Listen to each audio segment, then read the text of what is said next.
Trading বাংলার একটা ভিডিওতে আপনাদের স্বাগত। দেখুন এখন খুলে নিয়েছি 5 পয়সার উইকলি চার্ট। 5 পয়সার যদি উইকলি চার্টটা লক্ষ্য করি, আমি এই উইকে আপনাদের ভিডিওটা বানিয়েছিলাম যখন 484কে ক্রস করে।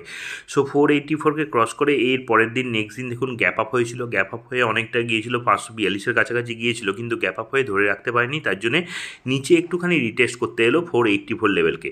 484 লেভেলকে রিটেস্ট করে এসে এখানে একটা রেঞ্জ বানিয়েছে। রেঞ্জ বানিয়ে দেখুন একটা ব্রেকআউট দেওয়ার মতো চেষ্টা করছে। একটু ডেলি চার্টটা দেখে নেব। ডেলি চার্টে দেখুন এখানে ব্রেকআউটটা ভালোই হয়ে আছে। আজকে 5 পয়সা মোটামুটি 7% মতো আপ। এখানে ভলিউমটাও বেড়েছে। এখানে যত ভলিউমটা বেড়েছিল তত কিন্তু বাড়েনি। তার মানে এটা কখন বাড়বে, একটু মান্থলি চার্টটা যদি খুলে নিই তাহলে দেখে নিতে পারবো যে মান্থলি চার্টে ভলিউমটা তখনই ভালো মতো বাড়বে যখন হচ্ছে এই 580 লেভেলকে ক্রস করবে। সো দেখা যাক 5 পয়সা এখানে যদি কয়েকদিন কনসোলিডেট করে 580 লেভেলকে ক্রস করতে পারে, তো ওপরে যদি ক্লোজ করতে সাকসেসফুল হয় 5 পয়সা কিন্তু ওপরের দিকে যাবে। এটা কোনো বাই সেল কল ছিল না। ভিডিওগুলো ভালো লাগলে একটু লাইক শেয়ার সাবস্ক্রাইব করতে ভুলবেন না। ধন্যবাদ।